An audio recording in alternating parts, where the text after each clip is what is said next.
વડોદરામાં સ્વામિનારાયણ મંદિરમાં જ્ઞાન યજ્ઞ સત્સંગ સમારોહમાં વડાપ્રધાન નરેન્દ્ર મોદી વર્ચ્યુઅલી સંબોધન કરી રહ્યા છે। સીધા પહોંચીએ ત્યાં। जहां चुनौतियां होती हैं, भारत वहां उम्मीद से भरी संभावनाएं लेकर प्रस्तुत हो रहा है। जहां समस्याएं हैं, भारत वहां समाधान पेश कर रहा है। कोरोना काल के संकट के बीच दुनिया को वैक्सीन और दवाइयां पहुंचाने से लेकर बिखरी हुई सप्लाई चेन्स के बीच आत्मनिर्भर भारत की उम्मीद तक वैश्विक अशांति और संघर्षों के बीच शांति के लिए एक सामर्थ्यवान राष्ट्र की भूमिका तक भारत आज दुनिया की नई उम्मीद है। दुनिया के सामने क्लाइमेट चेंज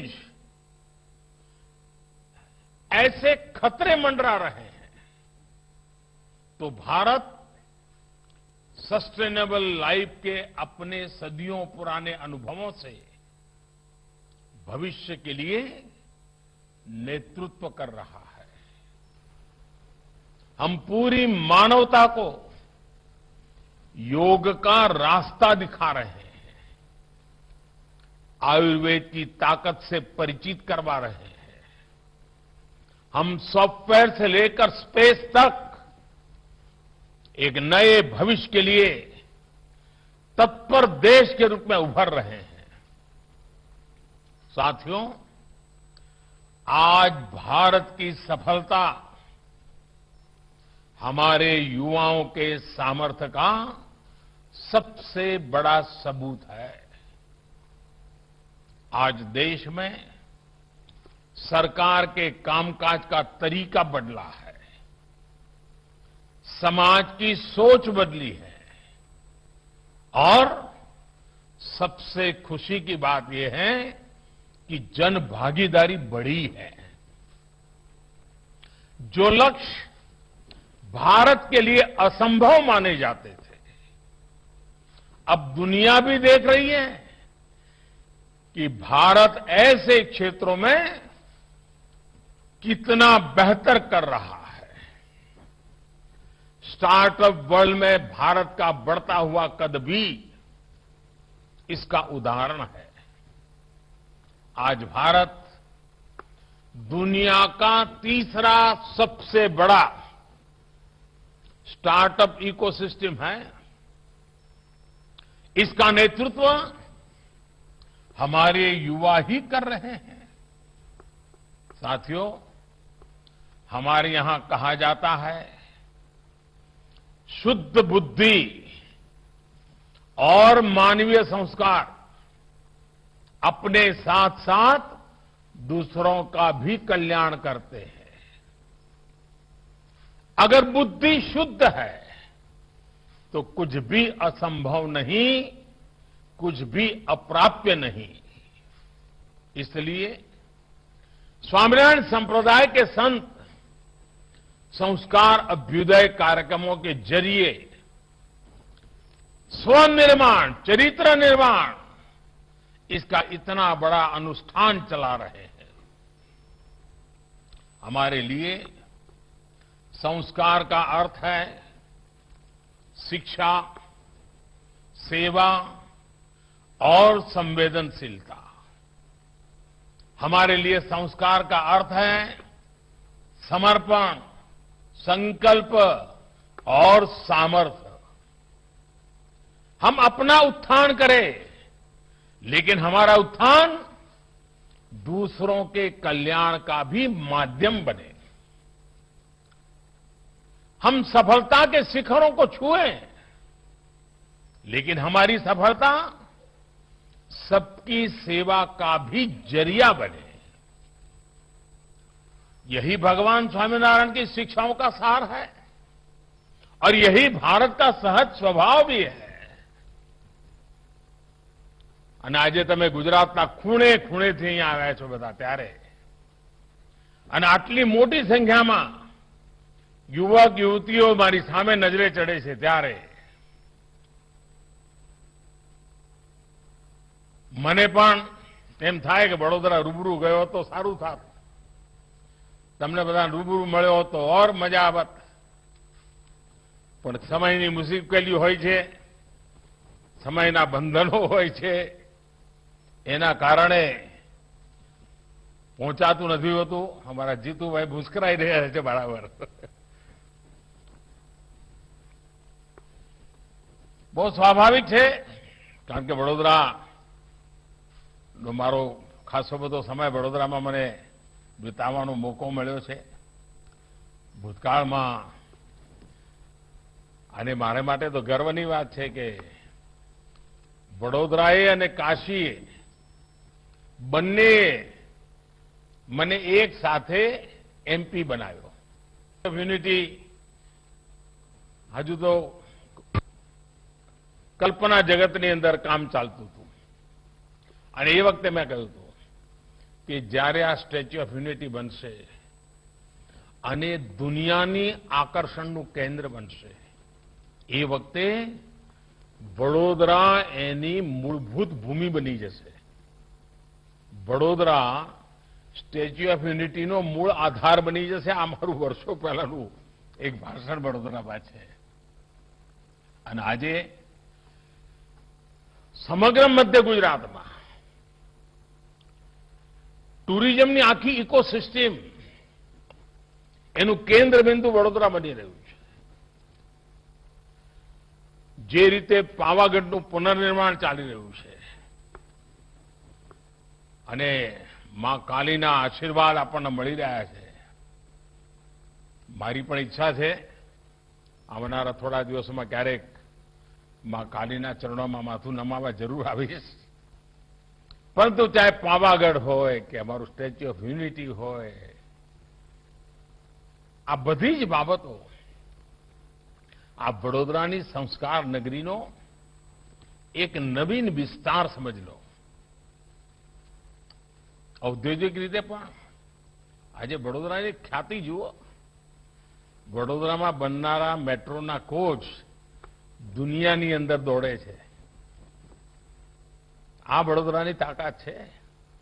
આવ્યા છે એ અને એમના મિત્રો અને એમના પરિવારજનો નક્કી કરીએ કે આ એક વર્ષ આપણે રોકડથી કોઈ વહીવટ જ નહીં કરીએ, ખરીદી પણ નહીં કરીએ, વેચાણ પણ નહીં કરીએ, ડિજિટલ કરીશું।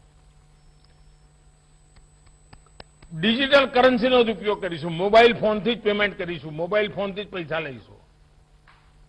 આપ વિચાર કરો કે તમે કેવડી મોટી ક્રાંતિ લાવી શકશો। જ્યારે તમે શાકભાજીવાળા પાસે પણ લેવા જશો કે ભાઈ હું તો ડિજિટલ પેમેન્ટ આપીશ, તો શાકભાજીવાળો બી શીખશે કે ભાઈ આ ડિજિટલ કેવી રીતે પૈસા લેવાય છે। એ બી બેંકમાં ખાતું ખોલાવશે, એના બી પૈસા સારા કામ માટે વાપરવાના શરૂ થશે। એક નાનકડો તમારો પ્રયાસ કેટલાય લોકોની જિંદગીમાં મૂળભૂત પરિવર્તન લાવી શકશે। કરશો દોસ્તો? જરા હાથ ઉપર કરો તો મને દેખાય અહીંયા। એમને જરા આમ તાકાતથી બધા હતા જય સ્વામિનારાયણ ધીમું ધીમું ચાલતું હશે। હા, હવે બીજું કામ, આ આઝાદીના અમૃત મહોત્સવમાં ઓછામાં ઓછા 75 કલાક, એક વર્ષમાં 75 કલાક, હું વધારે નથી કહેતો, 75 કલાક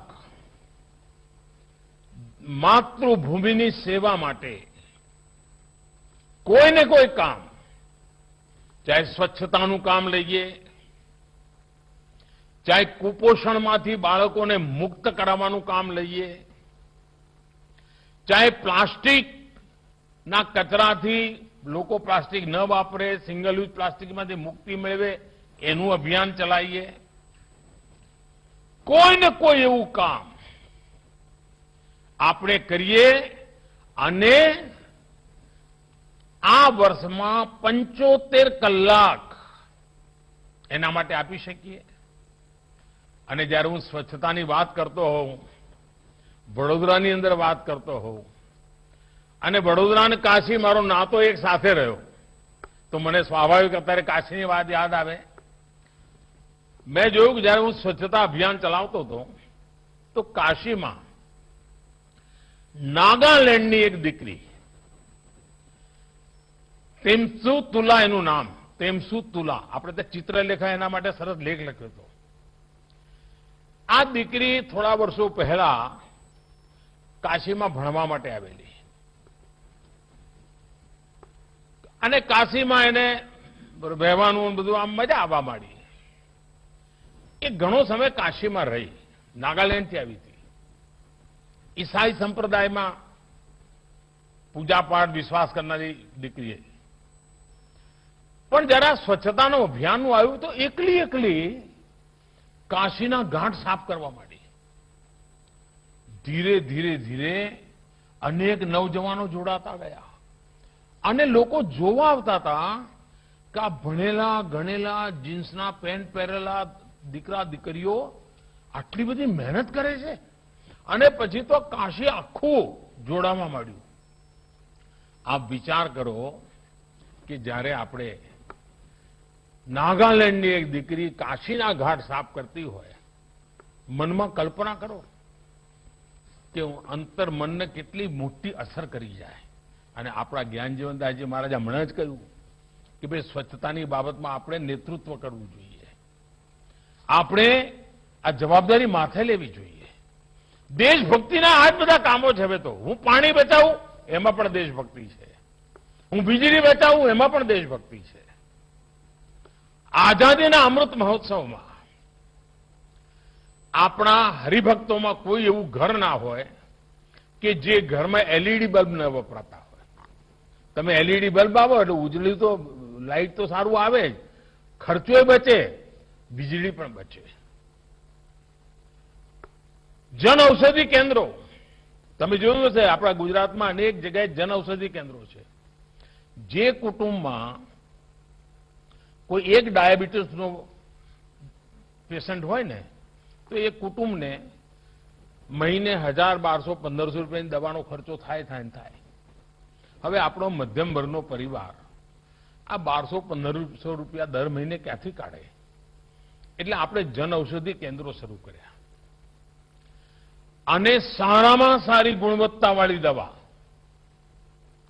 જેનો ખર્ચો 1200-1500 રૂપિયા મહિને થતો હોય, માંડ કરીને 100-150 રૂપિયામાં એનું કામ પતી જાય અને એને પૂરતી દવા મળે. આના માટે જન ઔષધિ કેન્દ્રો ખોલ્યા છે. મારા નવજવાન સાથીઓ, મોદીએ તો આ કામ કરી લીધું, સરકારે તો કરી લીધું, પણ પેલા મધ્યમ વર્ગના કે ગરીબ માણસને ખબર નથી કે ભાઈ આ જન ઔષધિ કેન્દ્રો ખુલ્યા છે, એને લઈ જઈએ, એને સસ્તી દવા મળે, એને સમજાવીએ. તમને આશીર્વાદ આપશે કે નહીં આપે? અને આનાથી મોટા સંસ્કાર કયા હોય? એટલે એવા કામો આપણે જો સહજ રીતે કરીએ, દેશભક્તિ એમાં ભરપૂર છે ભાઈઓ. દેશભક્તિ માટે આનાથી કંઈ જુદું કરીએ તો જ દેશભક્તિ, એવું નથી હોતું. આપણા સહજ જીવનમાં સમાજનું ભલું થાય, દેશનું ભલું થાય, અડોશી પડોશીનું ભલું થાય. હવે આપ વિચાર કરો, આપણે ત્યાં ગરીબ બાળકો કુપોષણમાંથી મુક્ત થાય, આપણું બાળક સ્વસ્થ હશે ને તો આપણું રાજ્ય, આપણો દેશ સ્વસ્થ બનશે. આનો આપણે વિચાર કરી શકીએ.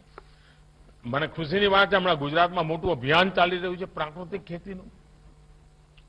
આ ધરતી માતા, ભારત માતા કી જય બોલીએ છીએ. આ ભારત માતા, આપણી ધરતી માતા, એની ચિંતા કરીએ છીએ.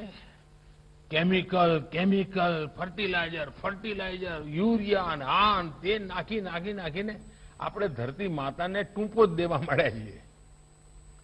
આ ધરતી માતાને આ કેટલી દવાઓ ખવડાવીશું, અને એનો ઉપાય છે પ્રાકૃતિક